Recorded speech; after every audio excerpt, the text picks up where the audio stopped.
Hello student, कैसे हैं? आज हम लोगों का सेकंड क्लास है और हमारा टॉपिक है आज का क्लास 10th का गद खंड का सेकंड चैप्टर है बाल गोविंद भगत।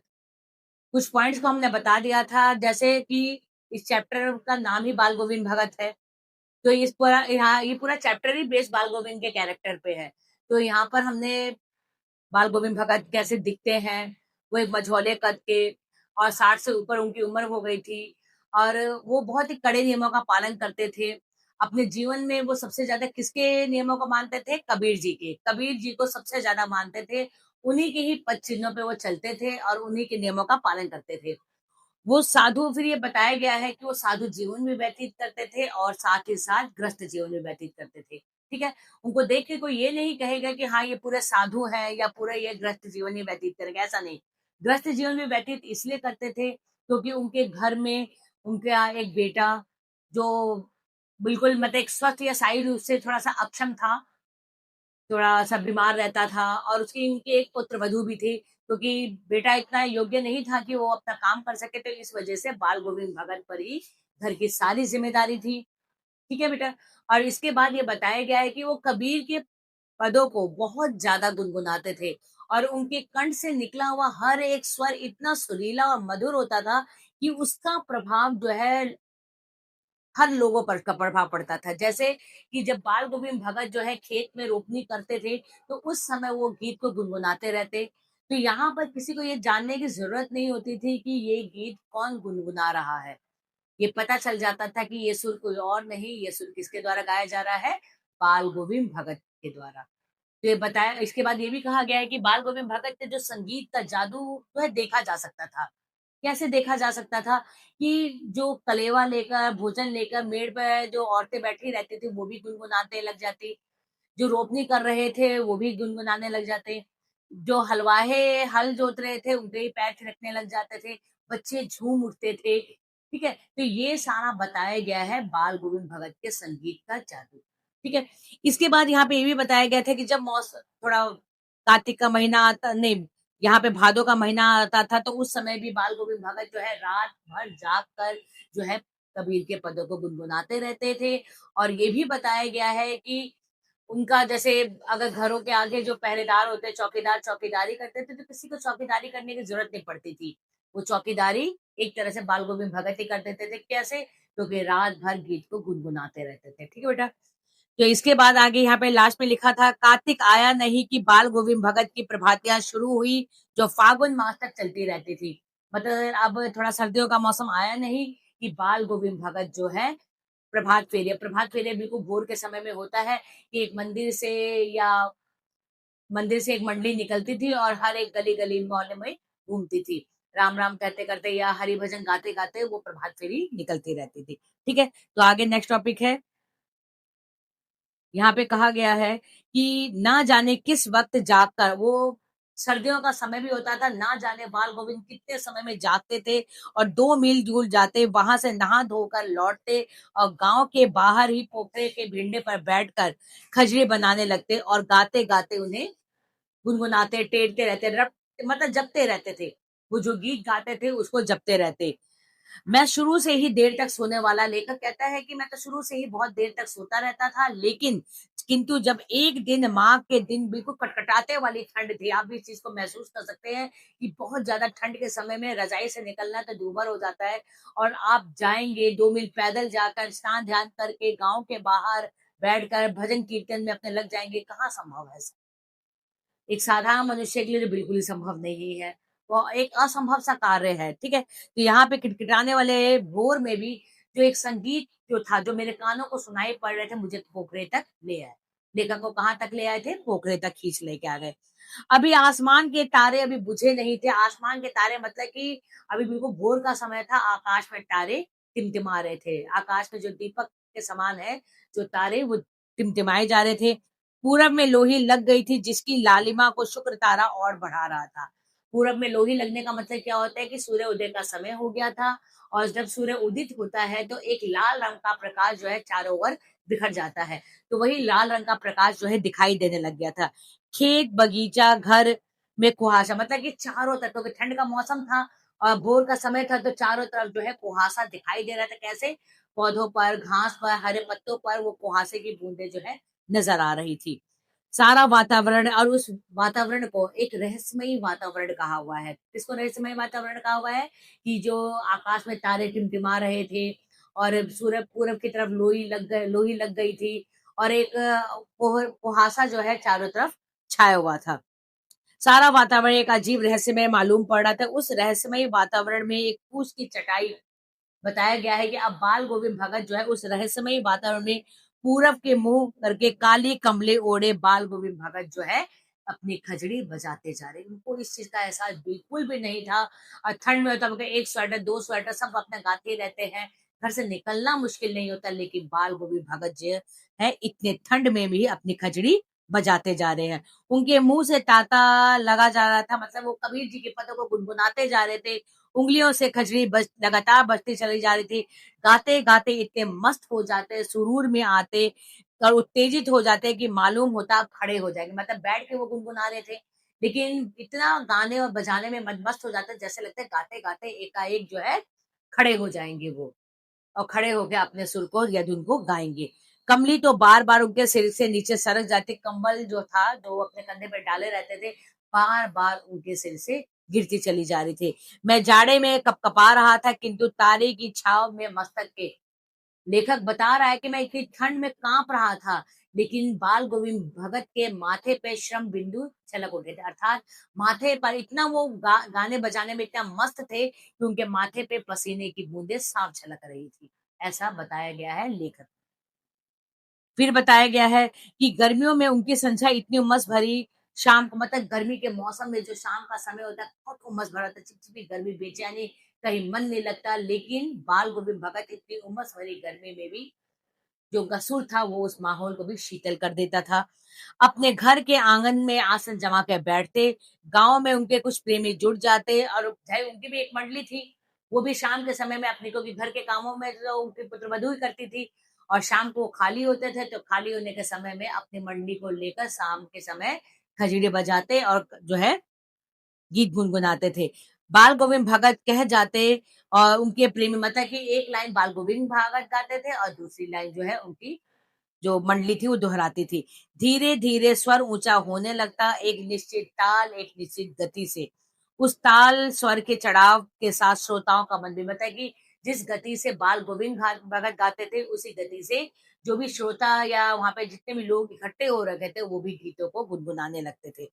धीरे धीरे तन मन पर हावी होता। तन मन पर हावी होने का मतलब क्या होता है? कि एकाएक जो है शरीर जो है नृत्यशील हो जाना, गाते गाते जो है नृत्य करने को तैयार हो जाते थे। तो होते एक क्षण ऐसा लगता है कि खजड़ी लेके बाल गोविंद भगत नाच रहे हैं, और उनके साथ उनका तन और मन भी नृत्यशील हो उठा। वो एकाएक गाते गाते जो है नृत्य करना भी शुरू कर देते। सारा आंगन नृत्य और संगीत से ओतप्रोत था, मतलब कि माहौल इतना सुरमय हो जाता था कि उसको देखकर सारे जो है मग्न हो जाते थे उस संगीत में। ठीक है, तो यहाँ पे इनके संगीत का उत्कर्ष बताया गया है। इसके बाद बताया गया है कि बाल गोविंद भगत का जो संगीत का चरम उत्कर्ष तो उस समय देखा गया था जब उनका इकलौता बेटे का देहांत हो गया था। उनका इकलौता बेटा जो था थोड़ा सुस्त था, बूढ़ा था, मतलब इतना काम कुछ नहीं करते थे, किंतु इसी कारण वो थोड़े से शारीरिक रूप से इतने अक्षम थे, जिसकी वजह से बाल गोविंद भगत उन्हें बहुत ज्यादा मानते थे। और बाल गोविंद भगत का ये मानना था, क्या मानना था, कि जो बच्चे ऐसे होते हैं उनको ज्यादा प्यार ममता की जरूरत होती है, और बाल गोविंद भगत भी अपने बहुत ज्यादा प्यार करते थे, क्योंकि ये निगरानी और मोहब्बत के ज्यादा हकदार होते हैं, उनको ज्यादा जो है प्यार की जरूरत होती है। तो इसके बाद यहाँ पे कहा गया है कि बड़ी साध से उन्होंने अपने बेटे का शादी कराया था। पति जो पतोह थी वो भी बहुत सुलभ और सुशील मिली थी। घर की पूरी प्रबंधिका बरकर, मतलब सारे घर की जिम्मेदारी जो है बाल गोविंद भगत की पुत्रवधू ही उठाती थी। ठीक है, इसके बाद बताया गया है कि इसकी खबर, उनका बेटा बीमार था, ये सभी लोगों को पता था, लेकिन बीमार व्यक्ति को कौन देखने आता है, कोई उनका हालचाल लेने नहीं आता। लेकिन जब उनके बेटे की मृत्यु हुई थी, तो इस संदेश को सुनकर सारे लोग जो है वहां पे उमड़ पड़े। क्या जानने के लिए कि आखिर क्या कारण था कि बाल गोविंद भगत के बेटे की मृत्यु हो गई। तो जब गया तो बेटे को आंगन में एक चटाई पे लिटा के रखा हुआ था और उसको सफेद कपड़े से ढका हुआ था। कुछ फूल जो हमेशा वो बोते थे अपने आंगन में, तो उसमें से कुछ फूल को तोड़कर उन्होंने अपने बेटे के सिरहाने के पास रखा हुआ था। कुछ फूल और तुलसी दल थे। सिरहाने पर चिराग जला। ठीक है, तो इसके बाद नेक्स्ट टॉपिक क्या है? सिरहाने पर चिराग जला रखा था और उनके सामने जमीन पर आसन लगाकर गीत गाते चले जा रहे थे। मतलब इनको ये दुख नहीं था कि उनका बेटा मृत्यु का प्राप्त हो चुका था, वो प्रसन्न थे, आनंद मना रहे थे और आनंद के उसमें क्या कर रहे थे, वही पुराना स्वर, वही पुराने तल्लीनता, अपना मस्ती भरा सुर जो गाए जा रहे थे, उनके स्वर में थोड़ा सा भी निरसता नहीं थी, उनमें थोड़ा सा भी वो निराश नहीं थे, दुखी नहीं थे। मतलब स्वर से ऐसा लग रहा था जैसे वैसे ही पुराने समय तक थे। जैसे पुराने समय में गाते थे, वैसे आज उनके जब बेटे की मृत्यु हो गई थी, उस समय भी वो ऐसे ही गा रहे हैं। घर में पतोह रो रही थी, गाँव की जो औरतें थी, महिलाएँ थी, वो उनको चुप करा रही थी। किंतु बाल गोविंद भगत गाते जा रहे हैं। गाते-गाते वो पतोह के पास जाते हैं और उसे रोने से मना करते हैं और यह कहते हैं कि ये रोने का समय नहीं है, ये क्या उत्सव मनाने का समय है। क्यों उत्सव मनाने का समय है? क्योंकि आत्मा परमात्मा से मिल गई है। आत्मा जो है परमात्मा से मिल गई है। विरहनी अपने प्रेमी से जा मिली है। जो आत्मा थी वो विरहनी की तरह थी और प्रेमी मतलब ईश्वर, वो विरहनी जो थी वो अपने ईश्वर अर्थात अपने प्रेमी से मिल रही है। तो ये आनंद बढ़ाने की बात है। मैं कभी-कभी सोचता यह पागल तो नहीं है। लेखक कहते हैं कि बेटे की मृत्यु में कौन ऐसे उत्सव मनाता है, कौन इतना प्रसन्न होता है? तो मैं ये सोच रहा है कहीं ये पागल तो नहीं हो गया है? किंतु नहीं, वह जो कुछ कह रहे थे उनमें विश्वास बोल रहा था। जो भी कुछ वो कह रहे थे, वह उनका विश्वास बोल रहा था। वह चरम विश्वास जो हमेशा वो विश्वास क्या था कि इंसान इस दुनिया में कितना भी कर्म कर ले, कितना भी धन संपत्ति एकत्रित कर ले, लेकिन ये एक निश्चित है कि मृत्यु सबकी होनी ही है। उस धन से, उस संपत्ति से, उस मृत्यु पर कभी विजय प्राप्त नहीं किया जा सकता। ये सबका अंत यहीं पे है। तो यहाँ पर मृत्यु पे विजय प्राप्त कर ली। फिर बेटे का जब क्रियाक्रम है तो तूल नहीं किया, बेटे की क्रियाक्रम में ज्यादा लेट नहीं किया और उन्होंने सामाजिक परंपरा को नहीं माना। उन्होंने सामाजिक परंपरा की अवहेलना की। क्या सामाजिक परंपरा की अवहेलना की? कि जब बेटे को आग देनी थी तो वो आग जो एक पिता को देना था, वो पिता ना देकर अपनी पुत्र वधू को से ही आग दिलवाई थी। और जब सारा काम निपट गया था तो अपने पुत्र वधू के भाई को बुलाकर उसकी दूसरी शादी कराने के लिए कहा। लेकिन उनकी जो पतोह थी वो जाने के लिए तैयार नहीं हो रही थी। उसका ये कहना कहना था कि अगर मैं चली जाऊंगी तो उस इस बुढ़ापे में आपका सहारा कौन बनेगा?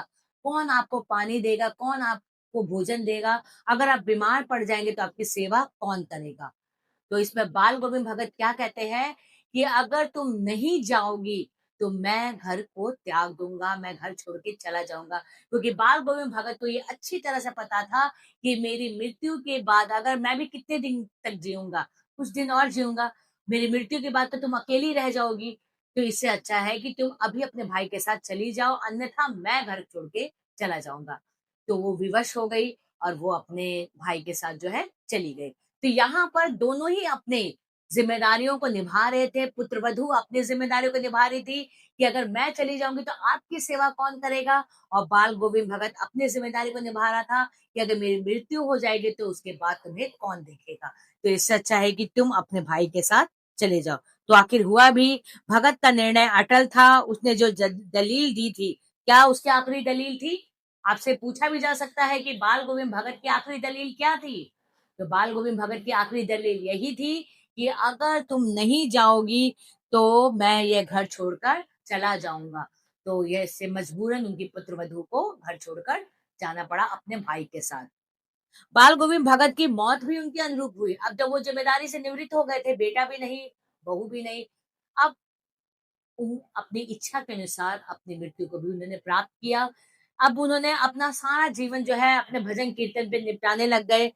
वह हर वर्ष गंगा स्नान के लिए जाते हैं। स्नान में उनकी आस्था नहीं रखते थे जितना संत समागम, मतलब लोगों संतों से मिलना ज्यादा उनको अच्छा लगता था। लोग दर्शन करना पैदल ही जाते थे, करीब 30 कोस वो पैदल जाते थे गंगा के लिए। और जब रास्ते में उनको जाने आने में 4-5 दिन लग जाते थे और जाते आने में वो कभी भी रास्ते में कहीं भोजन नहीं करते थे। वो संत थे। ग्रस्त किसी से भिक्षा क्यों माँगेंगे? जो ग्रस्त वो क्योंकि ग्रस्त भी थे और ग्रस्त व्यक्ति किसी से भिक्षा नहीं माँगते थे। तो यहाँ पे कहा गया है कि जो ग्रस्त व्यक्ति होंगे भिक्षा नहीं माँगेंगे तो रास्ते में कहीं भोजन करेंगे ही नहीं। और वो साधु थे तो कहीं रुक कर कहीं भोजन भी नहीं करते। अतः घर आकर ही वो भोजन करते थे और घर से जाते वक़्त ही भोजन करेंगे। लेकिन लौटते वक़्त मतलब रास्ते में अगर उससे वो पानी ही पिएँगे। रास्ते में अगर प्यास लगेगी तो सिर्फ पानी पिएँगे, अन्न का एक निवाला भी वो अपने मुँह में नहीं डालते थे। अब कोई अगर व्यक्ति ऐसा करेगा तो कुछ समय बाद क्या होगा? तबीयत खराब हो जाएगी। घर आने के बाद उनकी सेवा करने वाला कोई भी नहीं है। जब सेवा करने वाला कोई भी नहीं रहेगा तो क्या होगा? तो ऐसा ही कुछ हुआ था कि 4 दिन आने-जाने में लगते थे, किंतु इस लंबे उपवास में वही मस्ती रहती थी। अब बुढ़ापा आ गया था किंतु टेक वही जवानी वाली। वो 60 से ऊपर हो चुके थे, लेकिन जब उनके जो कदम थे, वो ऐसे चलते थे जैसे अभी जैसे जवानी का ही शरीर हो, ऐसा वो चलते थे। इस बार जब लौटे थे तो उनकी तबीयत काफ़ी सुस्त हो गई थी, खाने-पीने में भी तबीयत में सुधरी नहीं, थोड़ा बुखार आने लग गया, किंतु जो नियम धर्म बनाए हुए थे, वो कहाँ छोड़ने वाले, वो नहीं छोड़ते थे। वही दोनों जून गीत गाते, संध्या स्नान करते, खेती-बाड़ी मतलब जो उनका काम था, वो करते जाते। ऐसा नहीं कि मैं बीमार हूँ, तो मैं एक जगह पड़ा रहूँ, मेरी कोई देखभाल नहीं करने वाला नहीं, तो मैं किसी को बुला लूँ, ऐसा भी कुछ नहीं था। दिन बीतने चले गए, नहाने-धोने से लोगों ने मना किया, आराम करने को कहा, किंतु हँसकर टाल देते थे। उस दिन भी संध्या के गीत गाए गए, किंतु मालूम होता जैसे मतलब उस समय भी शाम को गीत गाए गए, लेकिन मालूम होता था कि अब टाका टूट गया। भला माला माला का एक-एक दाना बिखर गया और भोर हुआ जब क्योंकि शाम के समय तो उन्होंने गीत गाया ही गाया था, लेकिन धीरे-धीरे जो है आवाज़ धीमी पड़ने लग गई। जिस तरह से माला टूट जाती है, मोती बिखर जाते हैं, उसी तरह से उनके सुर भी बिखर गए अर्थात वो उनको जो है मृत्यु हो गई थी। और भोर के समय जब उनको कोई वहाँ आस-पास के जो लोग थे, उनको जब कोई गीत सुनाई नहीं दिया, तो वो बाल गोविंद भगत के घर गए और उन्होंने देखा कि अब उनका सिर्फ़ उनका शरीर का पंजर पड़ा हुआ था, मतलब उनका शरीर पड़ा हुआ था, उनकी भी शरीर की आत्मा जो है परमात्मा में विलीन हो गई थी। तो यहाँ पर भी इस चैप्टर में भी बहुत सारे क्वेश्चन हैं। मैं कुछ क्वेश्चन आपको भेजेंगे और आप उस क्वेश्चन को देखेंगे और कोशिश करिएगा कि आप उस क्वेश्चन को खुद सॉल्व करें। आपके ऑब्जेक्टिव भी हो जाएँगे और आप जो है सब्जेक्टिव भी। ठीक है बेटा? चलिए, ठीक है? Okay, thank you.